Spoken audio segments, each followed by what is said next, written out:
Spider-Man Remastered coming out on PC recently reminded me of my favourite game that never got a sequel, Sunset Overdrive.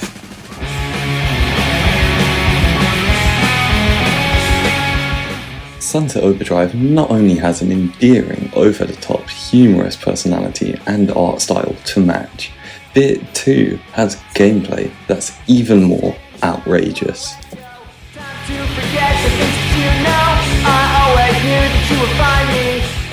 Sunset Overdrive gives you an insane movement set at your disposal of rail grinding, air dashing, swinging, jumping, ground pounding, and more, to make not only the traversal of this open world enjoyable, but also the combat. The combo counter that scales with kills and flow-like movement. This gives the game a very unique edge to other zombie shooters, which either task you with building up and defending a position from zombies, or constantly circle strafing.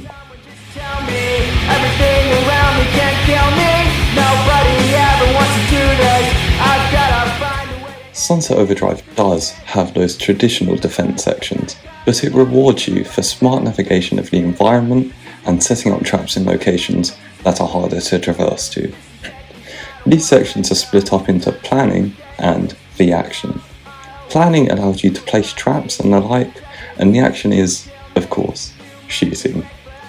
The planning section allows you to get a lay of the land and think of ideal movement routes to keep your movement flowing without touching the ground and getting between the points to defend. This planning stage also allows the placement of traps to facilitate this.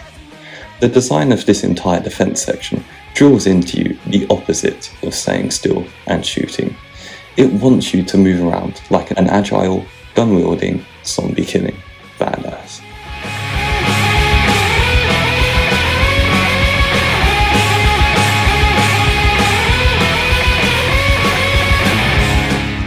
The rest of the gameplay is designed similarly to this, with areas tasking you with finding a good way to stay off the ground and stay moving, whilst turning zombies into paste.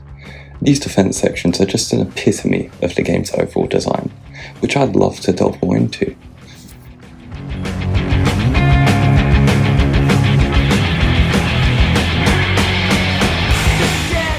The game is also full of traversal challenges.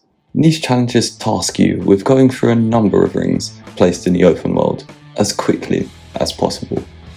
This challenges the player to use every piece of movement kit in their toolset, such as wall grinding, bouncing, and the rest.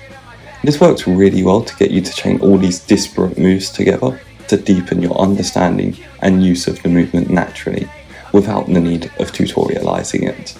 It also teaches you new, efficient routes through the open world, which leads us to the next point.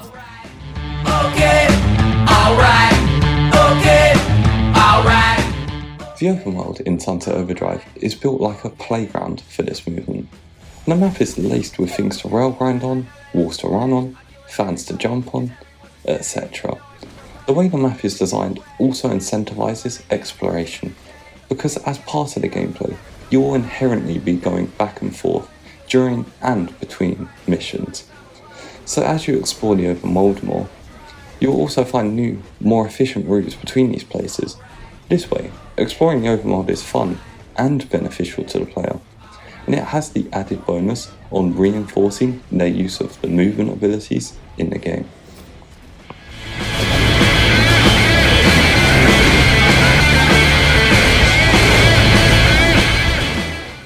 Sunset Overdrive is by far my favourite game made by Insomniac, and it really epitomizes Insomniac's devotion to stellar storytelling in hand with bombastic gameplay. Spider-Man does show some of its flair in traversal combat, so it's clear that at the very least Sunset Overdrive has had some impact on their development as a studio.